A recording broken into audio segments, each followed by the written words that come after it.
There comes a point when you need to begin speaking Japanese, and be it for the class you're taking or self-study or talking to your friend or whatever reason, run into this problem.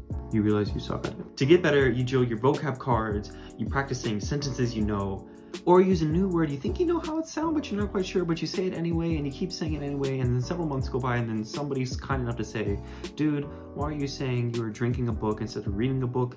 And then it hits you, you've been saying this wrong this whole time, and then you say, okay, I'm sorry, I'll go drill it again. And he's like, no, you mean practice it again, and then you are just broken and defeated. By the way, this never happened to me. This is all an example. I promise you it's all an example. But look, this is completely normal. And I was at that point too. So like any sane person would do, I googled how do I speak Japanese better, and I found this video. Just kidding, I made this video, you found this video. What's up society, I'm Kai-kun, and today in this video I'll be going over things you can do to speak Japanese better. These are the same techniques I've been using myself for the past year and a half or so, and I found them helpful, so I hope you'll find them helpful as well. Also, really quickly, if you find the information helpful in the video, consider liking and subscribing, please. Thanks. Before we even dive in, we need to ask ourselves this question. Can you pronounce all the Japanese syllabi correctly? If so, yes, you can go ahead and skip this part of the video. If not, or you feel uneasy about it, please stick around and I'll give you some helpful tips for that. Because I play the guitar, I want to make an analogy to it, since I think it will help clarify what I'm going to say better.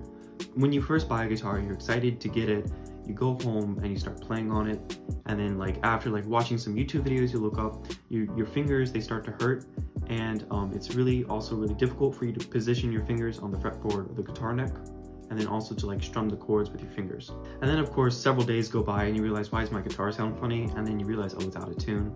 That's completely unrelated, but to generalize what I just said, you are learning a new movement pattern with your hand muscles that you've never done before, so naturally you'll feel clumsy and awkward when you initially start doing it. But as you continue to practice, you get better and better, and you start to form like a mind-muscle connection with your fingers, and it eventually just becomes like automatic. You don't even think about how you're placing your hands on the neck of the guitar or how you're strumming it with your other hand. All you're doing is you're just focusing on the song and getting into the groove. So naturally, as you practice more, you want to learn more difficult songs, and you learn faster songs. Say you learn a Metallica song. You try to play it because you know all the chords on the guitar, all the notes on it, but you can't play it fast enough. So you try and try, but you still can't get up to speed because you feel like you're just physically unable to do so. So you look up, how do I play the guitar faster? And then you find out, oh,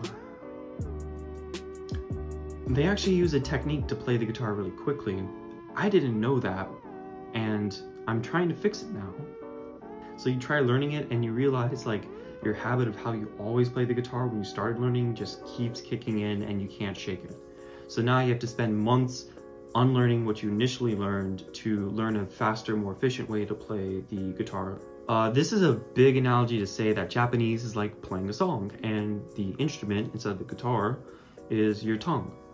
So I think going through and learning the correct way to say all the kana initially, the correct way to move your tongue, would benefit you farther down the line, instead of realizing, oh, I've been saying it wrong, but you wouldn't notice that at the initial beginning level because you say very simple sentences and you say words very slowly, but it only creeps up when you start speaking at a higher level, when you try to say sentences faster. So it's important, before I go into the technique I want to show you, I want to make sure that your tongue is moving the correct way when you say the Japanese kana. I went through a bunch of Japanese speech therapy and speech impediment videos, correction videos, and I wanted to run through all this to show you.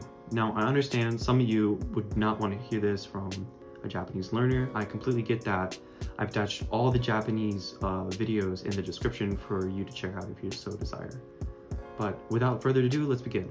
A, I, U, E, O.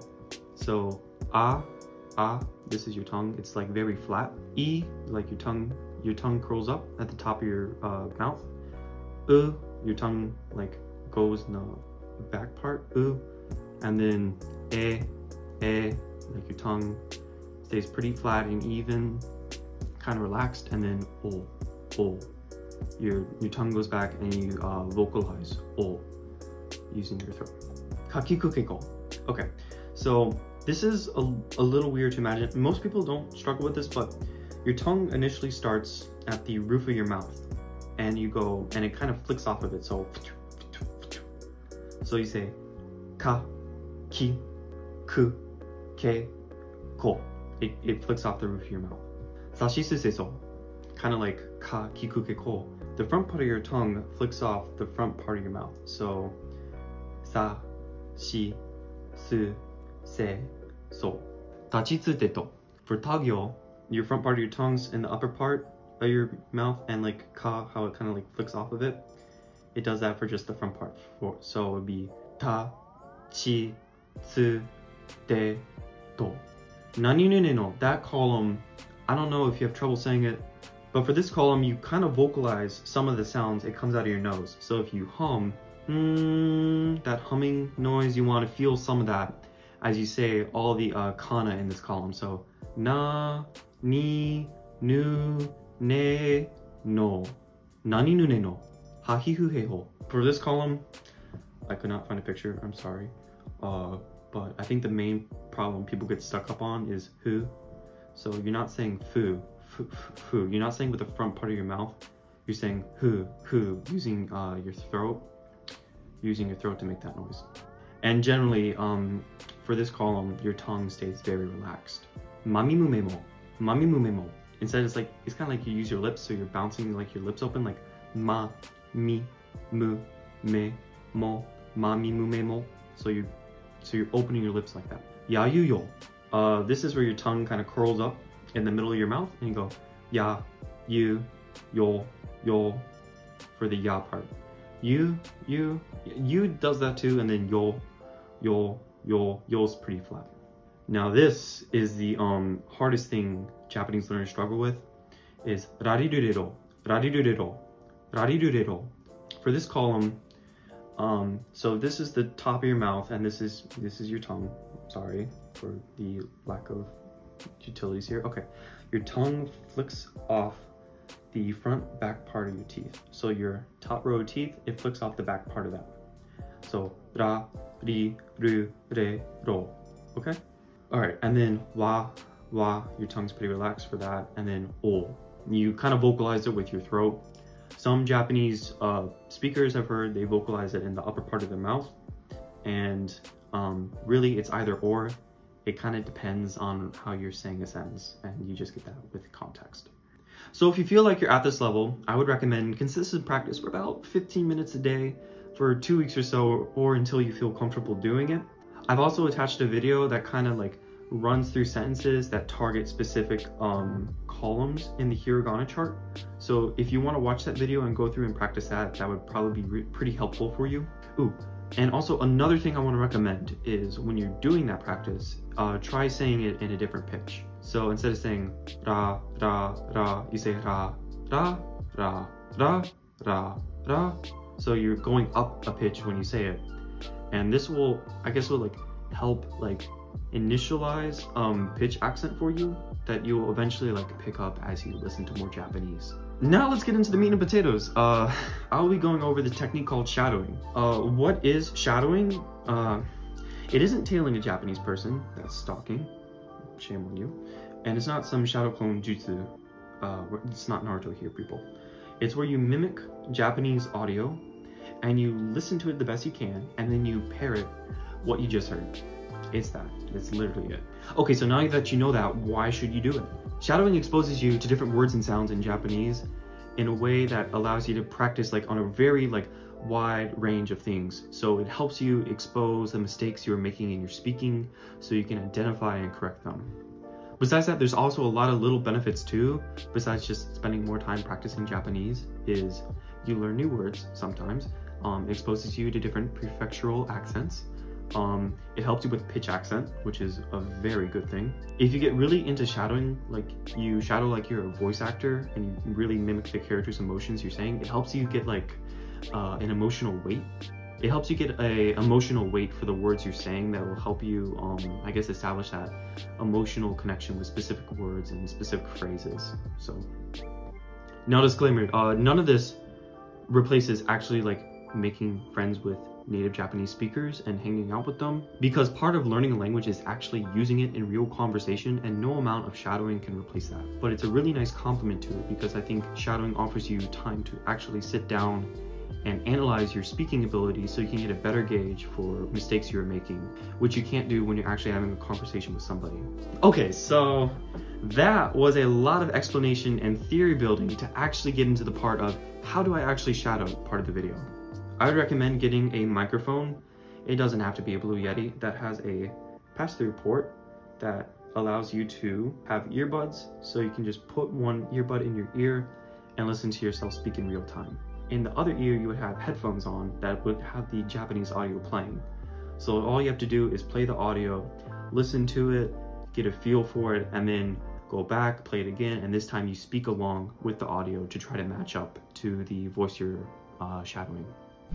Okay, so I use this free site called Animelon, and yeah, it basically runs on donations, so you don't have to donate if you don't want to, but anyway, it has like a bunch of anime on here that you can click on. I'm just gonna look up JoJo because that's the anime I'm currently shadowing right now, and this is how it works. You just click on a video, it loads up a player, and so I'll just like mute this real quickly. You can control the speed, you can make it slower or faster depending on like how closely you're like listening to something to like correct your mouth. You have subtitle options. There's like 5 options, so I have it set to katakana in Japanese, but say maybe you're starting out and you want something a little easier, you can maybe set it to romanji, or if that's too difficult for you, you can just set it to English and romanji, or like English and hiragana to like just practice vocalizing Japanese. I'll just set it back to what it was. You can have a translation history that shows like everything that you looked up. You can apparently like test about this, I didn't know that. And then like dialogue, this like loads a dialogue transcript of the video, and you can go back and click on something and listen to it again if you want to or not. Another thing I wanted to go over is you can use the arrow keys on your keyboard, and you can scrub faster based off the dialogue, so you can scrub to the next dialogue or scrub to the previous dialogue to listen to it again very quickly, like just keep getting a feel for it, and then you can go ahead and start shadowing that. So I'm just going to listen to this. 宇宙船の中のようなものだと思えば結構広そうだし結構広そうだし結構広そうだし So for example, like I had trouble saying soul like fully. I was cutting it off earlier, so I was to go back and saying soul to like fix that. You can use this site or Netflix or pretty much any like site that you can use to watch. I know some people, they download anime and they have specific downloaded players that kind of replicates this, but not to the effect of Animelon. Oh, another thing I forgot to mention, like if you hover over like words, they highlight green. That means you can just click on it and it pulls up an English translation for it. I don't always trust English translations. I prefer to like use Japanese to Japanese translations at this point. Starting out, I would definitely use the English ones though. Now don't just go through the motions when you're shadowing. Actually take the time to really analyze what you're doing, otherwise you're missing out on the benefits. Try to keep in mind what your tongue is doing, how it's moving in your mouth, and zero in on the mistakes you're making. Because say you're getting tongue-tied when you shadow, like think about what's causing that part. Think about what's causing that problem. Is the pitch accent going up or down, or does it stay the same and you're just saying it wrong and you try saying it differently and it works? Then okay, you identify the problem. If not, maybe it's like the placement of your tongue, it got out of sync because a word before it started it off higher, versus your tongue should be in a different placement, or maybe your tongue kind of just fell out of position. You need to like recorrect that, which it happens to me sometimes. So there it is. That's the whole thing for shadowing. When you first start, your tongue will probably feel sore because it's never moved that way before in that kind of volume. It was for me at least. But each time you do it, you'll get better and better, and you'll notice those little mistakes. And if you do it probably every single day for like, 15 to 30 minutes or so, I think you'll see a lot of improvement in your speaking ability in Japanese. For me, I've been doing it for about a year now at 30 minutes a day, and I would say it's helped me tremendously in my speaking ability. I'm by far nowhere near perfect, but I do know for a fact that before I started shadowing and after I started shadowing, my speaking ability has improved tremendously for me. Really, you can apply this to any language you're learning. It's not limited to Japanese, it's just because I'm learning Japanese. If you found this helpful, consider liking the video and subscribing, and let me know what you think. I'll see you next time, guys. Bye-bye.